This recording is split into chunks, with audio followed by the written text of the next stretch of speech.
guys and gals, and here from Gnawing Gaming. It's 70 minutes worth of the gaming drag. Today I'm coming back at you with a Let's Play episode of Shelter. So yeah, before we jump into it, just want to let y'all know that our Patreon is now for as little as $5. Y'all can help support the channel, get some awesome rewards like permanent access to our community Discord server and full access to upcoming Not Safe for Work videos. Anyway, let's go ahead and jump right back in. Alarm chain, you are up, and let's go. One of y'all were telling me to pick the wrong one. Pick the wrong one. And see where it goes. Get a bad ending. Alright, so we're going to skip, and we're going to go, I think it was left, left, left. We'll go left. Yes, and then we'll die horribly.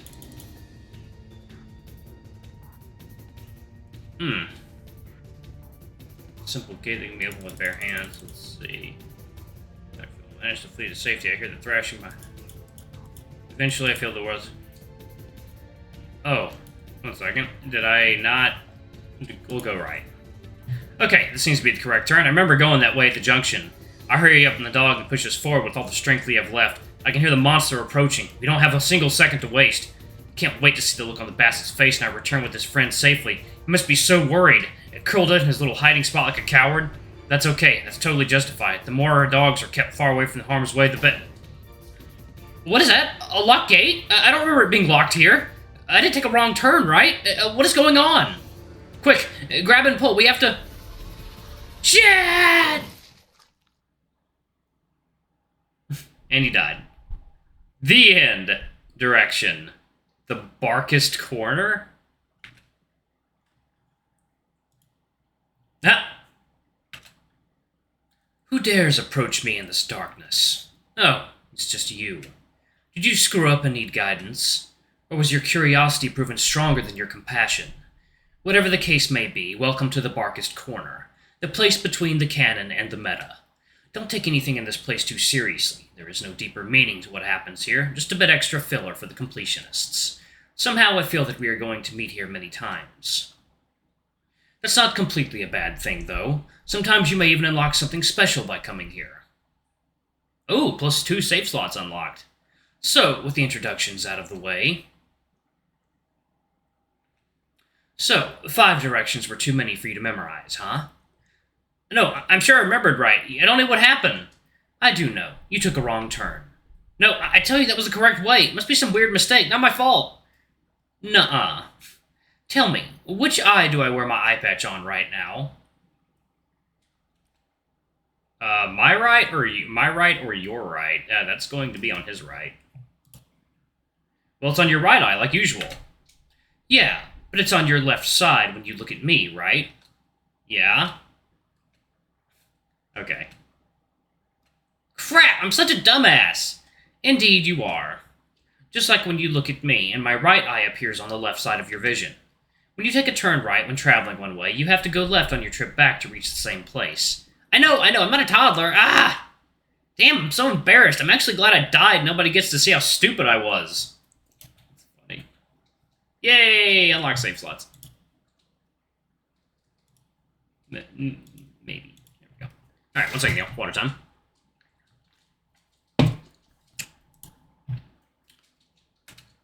I do. You moron. Whatever, I'm going back. Let's not talk about that ever again. Sure, go. Just save the stray dog if you must. Good luck. Alright.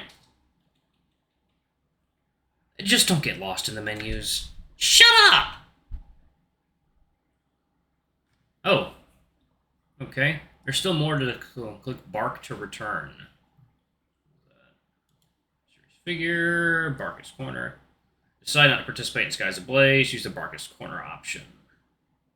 Barkest Corner, don't throw the potion to Alan. Mysterious figure. At one point during the early morning scene, a mysterious figure will appear behind one of the pillars. Click it. If you can't find him, look for a screen containing a bit of script shown below. It's the Breath of Kulkus, okay. In early morning, witness Rune of Paul's any playthrough to unlock a bonus scene with him at noon. In late morning, listen to Alan's insight on weapon fighting, any playthrough to unlock a special interaction with him in the mid-afternoon scene. Take a nap in late morning. Convince Alan to join you in the baths tonight. Pay a visit to Cooper in mid-afternoon, okay? Bark.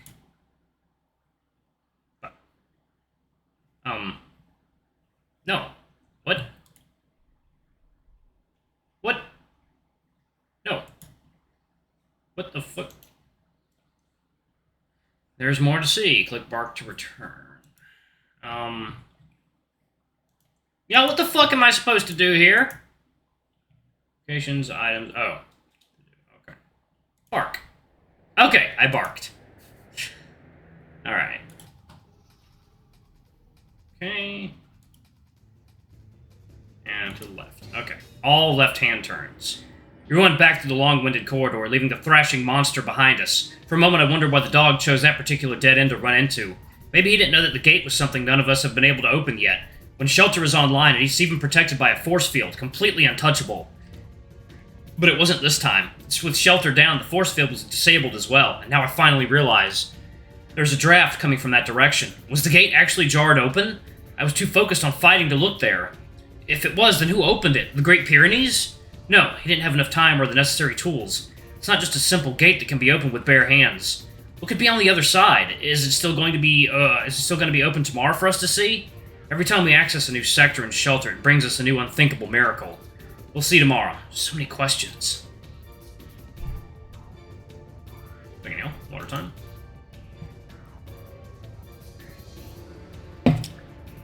Okay. And none of them will matter if we won't manage to flee to safety. I hear the thrashing behind us starts growing closer again, just around the time we reach the stairs. With the peculiar physics of avian mana, I managed to help the dog up the stairs in a few dozen steps high jumps at a time. He groans every time we do, but he bears with it. Eventually, I feel the world's gravity reclaiming its hold on me once again. I trip, and only the dog saves me from bashing my head against the metal. Are you okay? Human! Yeah, just ran out of avian mana. I don't feel so good. Don't feel so good, Mr. Stark. But the monster's catching up to us. Go! Run! I'll be right behind you! I push the dog forward and urge him to hurry up. By the time he reaches the top of the stairs, I already have my arms deep in the wall, making use of the remainder of the rodent mana. I toss sealed clay jugs of slippery flammable oil down the stairs. 1, 2, 3, then one more at the wall for good measure. I notice the figure of the monster at the bottom of the stairs. It's here! I feel the remainder of the rodent mana charge running out and pushing my hands out of the walls. But I managed to grab one last thing. A chunk of flint. Back off or burn! I raise the flint, and realize I forgot to take out a metal striker for it. The monster tilts its head in creepy curiosity while I struggle and fail to produce sparks by bashing the stone against my mace. In the end, I just toss the flint at the single glowing eye down below and scram. The monster shrieks and continues its chase. In the end, I couldn't put it on fire, but the oil was still going to buy us a little time. Hear the monster flailing its limbs over the slippery surface and bashing down a few steps. With its long claws, it won't take it forever to get enough grip and climb all the way up. We have to use all the time as best we can. I catch up to the hurt dog just in the time he reaches the next crossroads. I grab him around his waist for support and lead us. Left. All lefts. We run through the hall of the Metal Guardians. I know the poor dog pushes himself way past his limits, but his willpower and will of survival are strong. They lift off all the limiters on his body. His mana probably subdues the pain, too. However, that's extremely damaging to his body. I can see the blood stain on his side growing wider. Thank you for saving me. Of course, I heard you were in a pinch, and I couldn't just leave you alone. I hope Sorrel fled to safety. If anything happened to him, he's safe. He was the one who asked me to come look for you. Really? He was too scared to come with me. Yeah, he's a bit of a coward, but I don't mind. He's a good boy. After we leave the Metal Guardians Hall, the sounds behind us start growing closer again. The monster must have climbed all the way up by now. No time to waste. On this next crossroads, we need to go left. Trick question. They're all lefts. Second hill. We keep running through the corridors with the glass windows and mysterious office rooms. I'm getting seriously out of breath, too, so we don't even talk anymore. Just when we're about to leave this section, the monster appears at the other end of the corridor behind us. It slips and bashes against the wall. It jumps over the wall in a mad chase, but its slippery paws fall off the reinforced glass window and it falls on its side. We turn around the corner and summon the remainder of our strength to run faster. It's gonna catch up to us soon. Next crossroads, let's go! Left. Every time we turn a corner, we hear the monster just behind the last one. We can't outrun it. The confrontation is inevitable. Go! Go! I'll be right behind you! The dog runs between the heavy workout equipment while I skulk around the corner for an ambush with the club in my hands.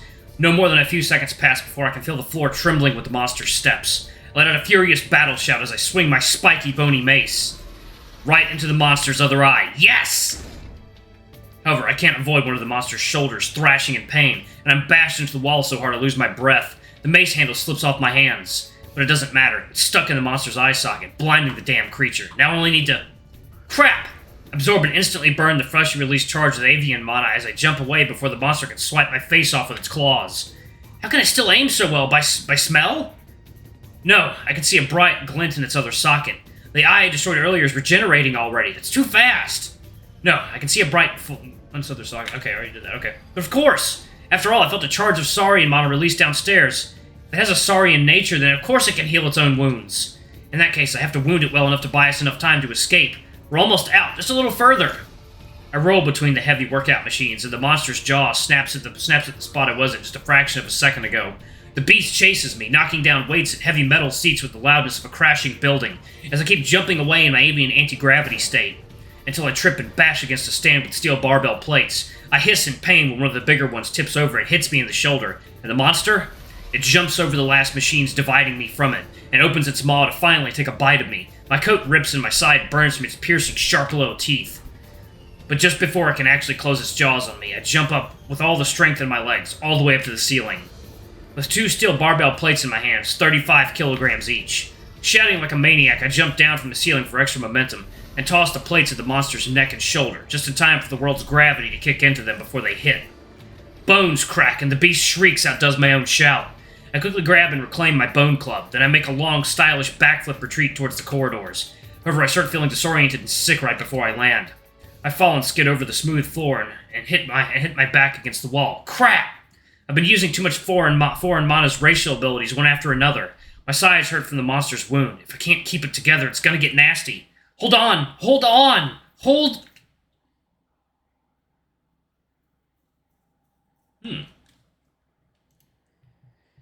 One second, y'all. Water time. Please, open your eyes. Come on, I beg of you. My heart races in desperation, and I hope I have not felt in years. He's not any of the souls I have been searching for, yet he is here, in my arms. I shake him over and over. I call out to him. Anything to bring out that last spark of life back. But he is cold and lifeless. I cannot feel his mana. There is no soul to rescue anymore. Oh, no! No! I feel all my strength seeping... Excuse me. Oh, goodness. Seeping out of me. I hang my head down and feel the grief washing over. In the end, all I can do is cry alone, surrounded by death. What was I even hoping for? Even if I helped him, that would not undo my sins. That would not put my brothers to rest. None of that can be undone. I cannot do anything. I know nothing. I've brought nothing but suffering to this world. How can I so shamelessly think these hands could ever save anything? I cannot do this any longer. I've always known my mission was hopeless. All these years wandering these lands in search of my brothers were nothing but yet another act of selfishness. I shall not bear another day of fooling myself. There's nothing more to be gained by avoiding the truth. The truth. Yes. I cannot fight the world. It is finally time for me to open my eyes and join them. I join my brothers in the truth. Yes, this world truly is hell.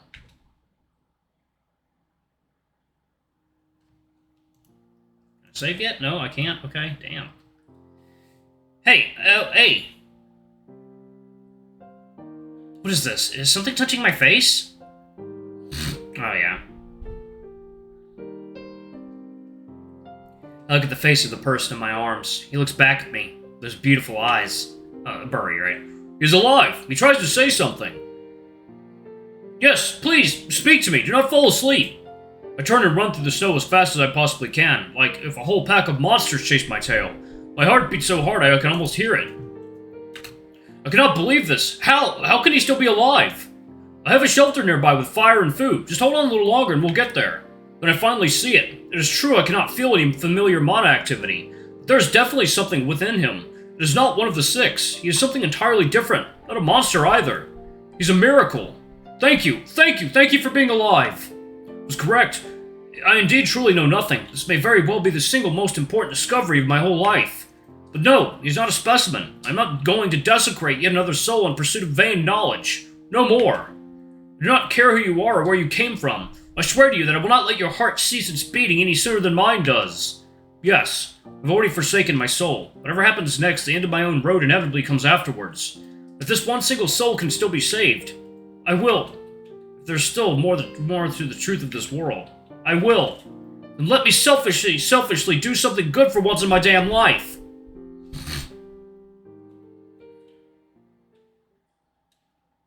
I will show you I can give life too.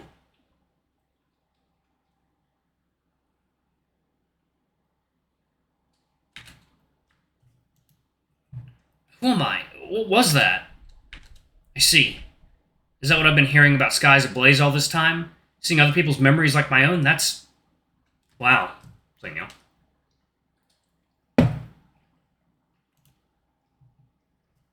What state is the cannon in right now exactly? This is not the natural state of mana. It's unstable, burning, and leaking out. We have to fix it as soon as possible. But more importantly... wow, I feel like such a massive jackass for telling all that awful stuff to Burry earlier. I have to properly apologize next time I see him. Are you awake, human? Yeah, are we back to safety yet? How long was I asleep? Not long, a few seconds. Which way was it now? Left, right, straight? I don't remember. Ooh. What? Opened my eyes to complete darkness. I did let go of any foreign mana when I lost consciousness after all, and I can't see in the dim light without canine mana. I'm still lying on the floor, and I think the Pyrenees dragged me through the corridors above my foot. I get up and hold his hand. He puts my mace in the other. We have to hurry. I can still hear the monster thrashing somewhere in the hall behind us. It was... left. We run as fast as we can in our current state. Alright, so I can save it right here. Alright, I'm going to pause it right there. Thank you all so much for watching. Don't forget to like, comment, subscribe, ring that notification bell, and check out our Patreon if you can. It always helps. Anyway, I love you all, and I'll see you all in the next video. Bye-bye!